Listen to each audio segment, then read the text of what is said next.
नमस्कार, आप देख रहे के न्यूज नेशनल। मैं हूं आपके साथ आकांक्षा मिश्रा। तो इस बुलेटिन में हम आपको खास तौर पर देश विदेश की 100 खबरों से रूबरू कराएंगे, इसलिए कहीं मत जाइए, बने रहे हमारे साथ। आज विजयदशमी के पर्व पर राष्ट्रीय स्वयंसेवक संघ का 96वां स्थापना दिवस है। इस मौके पर नागपुर में हो रहे आरएसएस के कार्यक्रम में संघ प्रमुख मोहन भागवत संबोधन दे रहे हैं। अपने संबोधन में उन्होंने जोर दिया है कि देश की युवा पीढ़ी को भारत के इतिहास का ज्ञान होना चाहिए ताकि उससे सीखकर आगे बढ़ा जा सके। उन्होंने कहा, यह वर्ष हमारी स्वाधीनता का 75वां वर्ष है। 15 अगस्त 1957 को हम स्वाधीन हुए। हमने अपने देश के सूत्र देश को आगे चलाने के लिए स्वयं के हाथों में लिया। स्वाधीनता से स्वतंत्रता की ओर हमारी यात्रा का वह प्रारंभ बिंदु है। हमें यह स्वाधीनता रातों रात नहीं मिली। जम्मू कश्मीर में सोमवार के बाद गुरुवार को आतंकियों और सुरक्षा बलों के बीच मुठभेड़ हुई। इसमें एक जूनियर कमीशन्ड ऑफिसर जेसीओ और एक जवान शहीद हो गए। यह encounter Jammu Rajouri Poonch national highway के करीब बिम्बल गली इलाके में हुआ, जो मेंढर सब डिवीजन में आता है। यहां भाटा दूरिया गांव है और इसी गांव में सर्च ऑपरेशन चल रहा है। सैन्य दस्ते पर आतंकियों ने फायरिंग भी की है। 3 दिन पहले जिस डेरे की गली क्षेत्र में एनकाउंटर हुआ था, गुरुवार को भी उसी इलाके में कुछ दूरी पर मुठभेड़ हुआ। खबर लिखे जाने तक फायरिंग जारी थी। एक अधिकारी के अनुसार सुरक्षा बल यहां आतंकवाद विरोधी अभियान चला रहे हैं। इस इलाके में घने जंगल हैं और यहां राजौरी और पुंछ जिलों को जोड़ता है। ये सुरक्षा बलों ने गुरुवार को भाटी भूरिया इलाके को घेर लिया है। एक अफसर के मुताबिक सुरक्षा बलों ने इलाके को घेरने के बाद यहां सर्च ऑपरेशन शुरू किया। इस दौरान छिपे हुए आतंकियों ने सुरक्षा बलों पर फायरिंग शुरू कर दी है। इस दौरान एक जेसीओ और एक जवान को गोली लगी है। उन्हें करीबी अस्पताल में पहुंचाया गया, लेकिन बचाया नहीं जा सका। इसके बाद सुरक्षा बलों का एक और दस्ता मौके पर भेजा गया। सुरक्षा घेरा सख्त किया गया। सर्च ऑपरेशन भी जारी रखा गया। भारत को 6वीं बार संयुक्त राष्ट्र मानवाधिकार परिषद यानी यूएनएचआरसी की सदस्यता के लिए चुना गया है। भारत का कार्यकाल 2022 में शुरू होगा। भारत का चुनाव गुप्त मतदान के जरिए हुआ है। इसमें भारत ने भारी बहुमत हासिल किया। इसके बाद संयुक्त राष्ट्र में भारतीय मिशन के सम्मान, संवाद और सहयोग के जरिए मानवाधिकारों के प्रचार और संरक्षण के लिए काम करने रहने की बात कही गई। संयुक्त राष्ट्र में भारत के स्थायी मिशन ने ट्वीट किया, भारत भारी बहुमत के साथ यूएनएचआरसी में अपने 6ठे कार्यकाल के लिए फिर से निर्वाचित हुआ। भारत में भरोसा जताने के संयुक्त राष्ट्र के सदस्यों का हार्दिक आभार। यूएनएचआरसी कुल 18 सदस्यों का चुनाव किया जाता है। संयुक्त राष्ट्र महासभा ने Argentina, Benin, Cameroon, Eritrea, Finland, Zambia, Honduras, Bharat, Kazakhstan, Lithuania, Luxembourg, Malaysia, Montenegro, पवानगे, कतर, सोमालिया, संयुक्त अरब अमीरात और अमेरिका को यूएनएचआरसी के लिए चुना है। अभी का चुनाव गुप्त मतदान के जरिए किया गया। संयुक्त राष्ट्र के सिस्टम में यूएनएचआरसी का एक इंटर गवर्नमेंट बॉडी है। यह दुनिया भर के मानवाधिकारों की सुरक्षा और जागरूकता के लिए काम करती है। यह साल भर मानवाधिकार से संबंधित उन मुद्दों पर विचार करती है जिन पर तुरंत ध्यान देने की जरूरत है। इसका मुख्यालय जेनेवा में संयुक्त राष्ट्र के ऑफिस में ही है और वहीं इसकी बैठकें भी होती हैं। देश में कोरोना महामारी के खिलाफ वैक्सीनेशन का आंकड़ा अगले कुछ दिनों में 100 करोड़ को पार करने वाला है। कोविन ऐप पर आजकल में 100 करोड़ डोज होने के लेकर उल्टी गिनती देखने को मिलेगी। भारत सरकार इस खास मौके पर बड़े कार्यक्रम करने की तैयारी कर रही है। केंद्रीय स्वास्थ्य मंत्री मनसुख मांडविया ने कहा कि देश में 100 करोड़ टीकाकरण पूरे होने से बंदरगाहों, रेलवे स्टेशनों, बस स्टेशनों, मेट्रो स्टेशन और एयरपोर्ट पर इस ऐतिहासिक उपलब्धि की घोषणा की जाएगी। इतना ही नहीं, इस अवसर पर स्पाइस जेट के विमानों पर हेल्थ वर्कर्स की तस्वीरों के साथ पोस्टर लगाए जाएंगे। देश के समुद्र तट पर शिप की हूटिंग होगी। वहीं इस अवसर के लिए खादी ने सबसे ज्यादा राष्ट्र ध्वज तैयार किया है। इसे 100 करोड़ खुराक वाले लाल किले नॉर्थ साउथ ब्लॉक पर फहराने की योजना। इस मौके पर कोरोना वॉरियर्स का अभिनंदन भी किया जाएगा। केंद्र सरकार 16 अक्टूबर को वैक्सीन सॉन्ग भी लॉन्च करेगी। इस गाने को कैलाश खेर ने गाया है। केंद्रीय मंत्री मंडवालिया और केंद्रीय मंत्री हरदीप सिंह पुरी इस सॉन्ग को लॉन्च करेंगे। इस गाने के जरिए कोरोना वॉरियर्स का हौसला बढ़ाया जाएगा, साथ ही लोगों को वैक्सीनेशन के लिए प्रेरित भी किया जाएगा। देश में कोरोना महामारी का प्रकोप लगातार कम होता जा रहा है। कोविड के खिलाफ वैक्सीनेशन की बढ़ती रफ्तार से लोगों को मजबूत सुरक्षा मिल रही है। गुरुवार को स्वास्थ्य मंत्रालय ने बताया कि अगले महीने से स्वास्थ्य विभाग के पास टीके की जरूरत से ज्यादा आपूर्ति होगी। नवजोत सिंह सिद्धू को कांग्रेस आलकमान से पंजाब प्रदेश कांग्रेस अध्यक्ष के तौर पर काम करने के निर्देश मिले हैं। सिद्धू गुरुवार शाम नई दिल्ली में कांग्रेस मुख्यालय पहुंचे थे। मुख्यालय से निकलते समय सिद्धू ने कहा कि उन्होंने पार्टी हाईकमान के सामने पंजाब और प्रदेश कांग्रेस के संबंध में अपनी प्राथमिकताएं रखी हैं। सिद्धू बोले, उन्हें कांग्रेस अध्यक्ष राहुल गांधी और प्रियंका गांधी पर पूरा भरोसा है। वे जो भी निर्णय लेंगे कांग्रेस और पंजाब की बेहतरी के लिए होगा। उनके निर्देशों को वह फॉलो करेंगे। वहीं पंजाब कांग्रेस प्रभारी हरीश रावत ने जानकारी दी कि नवजोत सिंह सिद्धू ने स्पष्ट तौर पर कहा कि कांग्रेस अध्यक्ष का निर्णय उन्हें स्वीकार है। निर्देश स्पष्ट है कि सिद्धू पंजाब कांग्रेस अध्यक्ष के तौर पर काम करे और संगठनात्मक ढांचा तैयार करे। रावत ने कहा, इस संबंध में कल औपचारिक घोषणा होगी। इससे पहले नवजोत सिंह सिद्धू गुरुवार शाम नई दिल्ली में कांग्रेस मुख्यालय पहुंचे और बिना किसी से बात के सीधे अंदर चले गए। सिद्धू की कांग्रेस के पंजाब प्रभारी हरीश रावत और राष्ट्रीय महासचिव केसी वेणुगोपाल के साथ भी बैठक हुई। पंजाब में नई कैबिनेट के शपथ लेने के बाद अब पार्टी हाईकमान का पूरा फोकस 4.5 महीने बाद होने वाले विधानसभा उपचुनाव पर है। बता दें कि चुनाव से पहले सिद्धू को संगठन मजबूती करने की हिदायतें भी दी गई हैं। केंद्रीय गृह मंत्री अमित शाह गुरुवार को गोवा में थे। उन्होंने कश्मीर में हालिया आतंकी गतिविधियों को लेकर एक बार फिर पाकिस्तान पर हमला बोला। शाह ने कहा, पाकिस्तान कश्मीर में दखल देने की गलती ना करे, न अपनी हद में रहे, और अगर पड़ोसी मुल्क ने अपनी सीमाएं लांघी तो भारत एक और सर्जिकल स्ट्राइक करने से पीछे नहीं हटेगा। अमित शाह ने दक्षिण गोवा में धारबंदोड़ा में राष्ट्रीय फोरेंसिक विज्ञान विश्वविद्यालय की आधारशिला रखी। इसके बाद एक जनसभा को संबोधित करते उन्होंने कहा कि देश की सीमाओं पर हमला बर्दाश्त नहीं किया जाएगा। उन्होंने कहा, पुंछ में जब हमला हुआ तो पहली बार सर्जिकल स्ट्राइक कर भारत ने दुनिया को बता दिया कि भारत की सीमाओं के साथ छेड़छाड़ करना इतना आसान नहीं है। नरेंद्र मोदी और मनोहर पर्रिकर के नेतृत्व में पहली बार भारत ने अपनी सीमाओं की सुरक्षा और सम्मान साबित किया। शाह ने सभा में पूर्व रक्षा मंत्री और गोवा के मुख्यमंत्री रहे दिवंगत मनोहर पर्रिकर को याद किया। उन्होंने कहा, पूरा देश मनोहर पर्रिकर को 2 चीजों के लिए हमेशा याद करेगा। उन्होंने गोवा की उसकी पहचान दी और दूसरा, उन्होंने सेनाओं को 1 रैंक 1 पेंशन दिया। गोवा में अगले साल चुनाव होने वाले हैं। शाह के दौरे को चुनावी तैयारियों से जोड़कर देखा जा रहा है। गोवा के पार्टी अध्यक्ष सदानंद शेठ तनवड़े के अनुसार शाह का भाजपा की राज्य कोर कमेटी, विधायकों और पार्टी कार्यकर्ताओं के साथ पार्टी की बैठकें करने का भी कार्यक्रम है।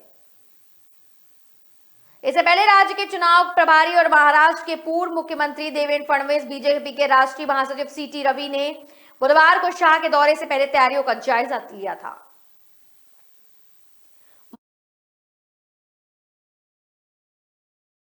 सीएम बसवराज बोम्मई भी विपक्ष के निशाने पर आ गए हैं।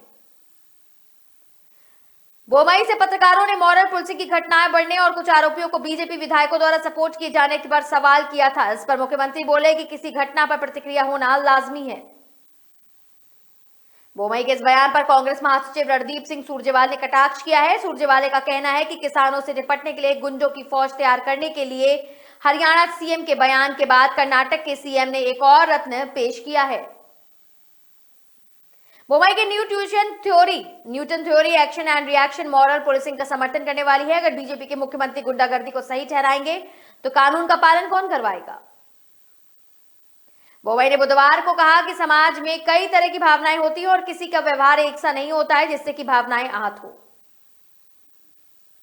अगर ऐसा होगा तो एक्शन का रिएक्शन भी होगा। बोम्मई ने यह भी कहा, कानून व्यवस्था के साथ सामाजिक सौहार्द बनाए रखने पर सरकार की जिम्मेदारी है। रक्षा मंत्री राजनाथ सिंह ने गुरुवार को पूर्व मंत्री इंदिरा गांधी की तारीफ की। उन्होंने कहा कि पाकिस्तान से 1971 के युद्ध के दौरान इंदिरा ने केवल कई साल तक देश की कमान संभाली बल्कि युद्ध के समय नेतृत्व भी किया। शंघाई कोऑपरेशन ऑर्गेनाइजेशन की मीटिंग को वर्चुअली संबोधित करते हुए राजनाथ ने कहा, राष्ट्र के विकास में महिला शक्ति की भूमिका को लेकर भारत का अनुभव पॉजिटिव रहा है। उन्होंने पूर्व राष्ट्रपति प्रतिभा पाटिल और रानी लक्ष्मीबाई का भी जिक्र किया। राजनाथ ने कहा, प्रतिभा पाटिल भारतीय सशस्त्र बलों का सर्वोच्च कमांडर भी थी। रक्षा मंत्री ने कहा, इतिहास में कई मौके ऐसे आए हैं जब देश और लोगों के अधिकारों की रक्षा के लिए महिलाओं ने हथियार उठाए। इसमें रानी लक्ष्मीबाई प्रमुख हैं। राजनाथ ने आगे कहा, महिला सदियों से रक्षक की भूमिका निभाती आई हैं। नवरात्रि पर माता के रूप में बात करते हुए राजनाथ ने कहा, सरस्वती शिक्षा और बुद्धि की देवी है तो मां दुर्गा युद्ध और शक्ति और विनाश की देवी है। भारत दुनिया के उन चुनिंदा देशों में शामिल है जहां महिलाओं को सशस्त्र बलों में शामिल करने की पहल की गई है और स्थायी कमीशन के तौर पर उनकी भर्ती की जाने लगी है। क्या होगा जब बच्चों को अहिंसा का पाठ पढ़ाने वाले खुद हिंसा पर उतारू हों? बिहार के मोतिहारी जिले में कुछ ऐसा ही मामला सामने आया है। आदापुरा के शिक्षा विभाग के ऑफिस में छोटी सी बात पर दो स्कूल टीचर आपस में भिड़ गए। बहस इतनी हुई कि विवाद मारपीट तक पहुंच गया। फिर क्या था, दोनों शिक्षकों के बीच में जमकर लात घूसा चला। गुस्सा यही शांत नहीं हुआ, ऑफिस में दोनों ने एक दूसरे को जमीन पर पटका और फिर जमकर हाथापाई की। यह सब कुछ ब्लॉक एजुकेशन ऑफिसर के सामने हुआ। मामला बढ़ता देख वहां से भाग गए लोग और पूरा मामला हेडमास्टर का प्रभार को लेकर हुआ। स्थानीय लोगों ने बताया कि चैनपुर सोनाल टोलक में एक नए प्राथमिक विद्यालय बनाया गया है।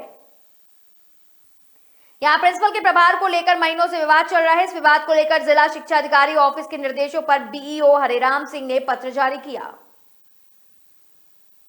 इसमें वर्तमान प्रभारी प्रिंसिपल शिवशंकर गिरी व वरीय शिक्षक होने का दावा करने वाली शिक्षिका रिंकी कुमारी को अपनी शैक्षणिक व नियोजन से संबंधित कागजात 3 दिनों के अंदर उपलब्ध कराने के निर्देश दिए गए। इसके बाद दोनों पक्ष सोमवार को बीआरसी में कागजात जमा करने आए। इस दौरान दोनों पक्षों में कहासुनी हो गई। धीरे धीरे मामला बढ़कर मारपीट तक पहुंच गया। रिंकी के साथ आए एक शख्स और शिवशंकर गिरी के बीच भी मारपीट हुई थी। क्रूज ड्रग्स पार्टी केस में आरोपी किंग खान के बेटे आर्यन फिलहाल 20 अक्टूबर तक मुंबई के ऑर्थर रोड जेल में ही रहेंगे। मुंबई की स्पेशल एनडीपीएस कोर्ट ने गुरुवार को इस मामले में सुनवाई के बाद अपना फैसला सुरक्षित रख लिया। ऑर्थर रोड जेल में कैदी नंबर N956 बनाए गए हैं। आर्यन आज ही क्वारंटाइन पीरियड खत्म होने के बाद आर्यन को आमद वार्ड में जनरल में शिफ्ट किया गया है।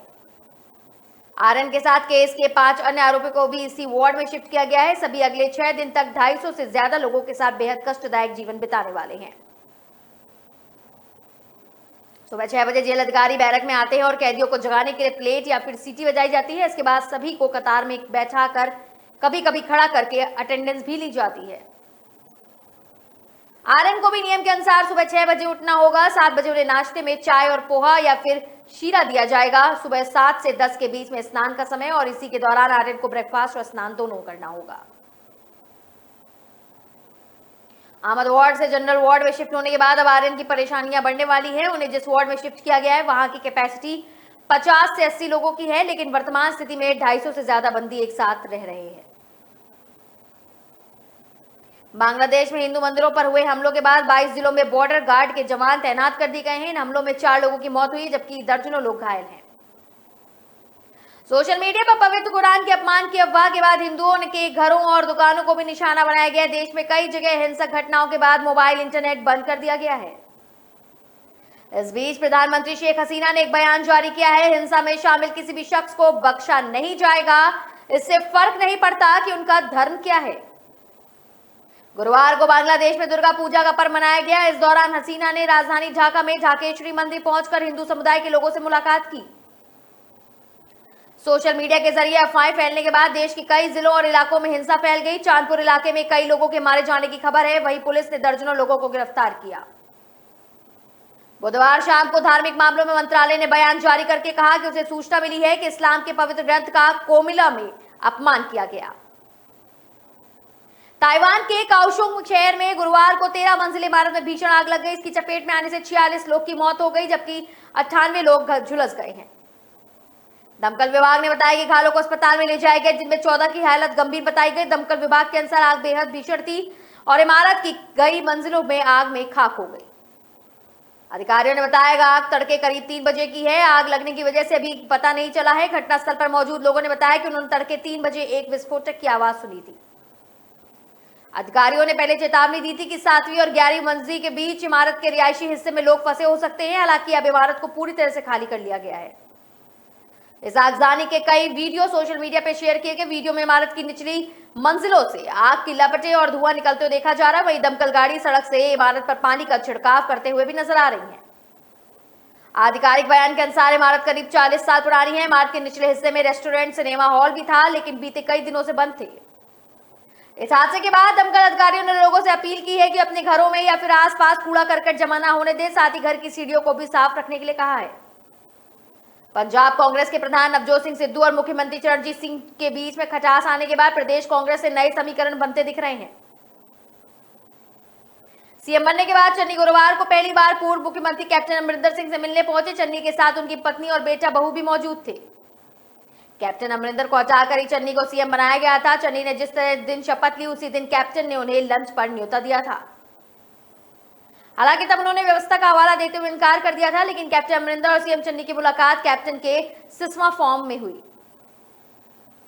फिलहाल इस मीटिंग का एजेंडा सामने नहीं आया, लेकिन ऐसे कयास है कि पंजाब की राजनीति में कैप्टन के अनुभव को देखते हुए चन्नी चाहते हैं कि पार्टी के साथ बने रहें। इस बीच सियासी गलियारों में यह भी चर्चा है कि चन्नी अब सिद्धू को उन्हीं के भाषण में जवाब दे रहे हैं। कुछ महीने पहले पंजाब कांग्रेस के इंचार्ज हरीश रावत पार्टी की कलह खत्म करने के लिए चंडीगढ़ पहुंचे थे। उन्होंने पहले सिद्धू और चारों कार्यकारी प्रधानों से मुलाकात की। अगले दिन जब रावत को तत्काल सीएम अमरिंदर सिंह से मिलने के लिए जाना था, तब उसी दिन सिद्धू कांग्रेस हाईकमान से मिलने दिल्ली पहुंच गए थे। देश भर में आज शारदीय नवरात्र का अंतिम दिन महानवमी के रूप में मनाया गया, लेकिन इसे लेकर कंफ्यूजन कम नहीं है। कई लोग आज के दिन रामनवमी की भी बधाई दे रहे हैं। इसमें कांग्रेस और बीजेपी नेताओं समेत समाजवादी पार्टी के नेता अखिलेश यादव भी शामिल हैं। नेताओं ने ट्वीट और फेसबुक पर रामनवमी की बधाई दी, तो लोगों ने इन्हें ट्रोल कर डाला। उत्तर प्रदेश के भाजपा नेता देवेंद्र शर्मा ने भी फेसबुक पर रामनवमी की बधाई दी। बाद में उन्होंने महानवमी के लिए शुभकामनाएं दी, लेकिन पिछला पोस्ट नहीं हटाया। हिंदू कैलेंडर की माने तो रामनवमी चैत्र माह में शुक्ल पक्ष में आती है। इस दिन भगवान राम का जन्म हुआ था। रामनवमी के साथ चैत्र नवरात्र का समापन होता है। अंग्रेजी कैलेंडर में यह पर्व मार्च अप्रैल में आता है। वहीं महानवमी शारदीय नवरात्र में आती है। इस दिन देवी सिद्धिदात्री की पूजा भी की जाती है। दुर्गा माता का 9वां अवतार कहा जाता है, जिसे महिषासुर का वध किया था। महानवमी के अगले दिन भगवान राम ने रावण का वध किया था, जिसे दशहरा और विजयदशमी के रूप में मनाया जाता है। देश में 96,035 करोड़ से ज्यादा वैक्सीन डोज लगाए जा चुके हैं। उम्मीद है कि अगले हफ्ते 100 करोड़ वैक्सीन का आंकड़ा पार हो जाएगा। केंद्र सरकार ने महामारी के खिलाफ इसे बड़ी उपलब्धि के तौर पर देखने के लिए अभी से तैयारी शुरू कर दी है। अपने मेगा आउटरीच प्लान के तहत बीजेपी ने अपने मंत्रियों, एमपी और एमएलए और राष्ट्रीय और राज्य के पदाधिकारियों को कहा कि वे वैक्सीन लगाने जाने के इवेंट में शामिल हों। भाजपा के इस आउटरीच प्रोग्राम के खास तौर पर उन राज्यों में लागू किया जाएगा जहां अगले साल चुनाव होने वाले हैं। इन राज्यों में उत्तर प्रदेश, गुजरात और पंजाब जैसे प्रांत शामिल हैं। 100 करोड़ वैक्सीन डोज का आंकड़ा सोमवार या मंगलवार तक पूरा होने की उम्मीद है। नवरात्रि और दुर्गा पूजा के चलते टीकाकरण की प्रक्रिया थोड़ी धीमी हो गई है। अब सरकार दशहरे के बाद टीकाकरण में फिर से रफ्तार लाने की योजना बना रही है, ताकि 100 करोड़ के आंकड़ों को जल्दी छुआ जा सके। तो फिलहाल 100 खबरों में देश विदेश के बारे में हम आपको इतना ही बता पाए हैं। आगे के बुलेटिन के लिए आप देखते रहे के न्यूज नेशनल, और इससे पहले आपसे विदा लेने से पहले दशहरे की आपको बेहद शुभकामनाएं।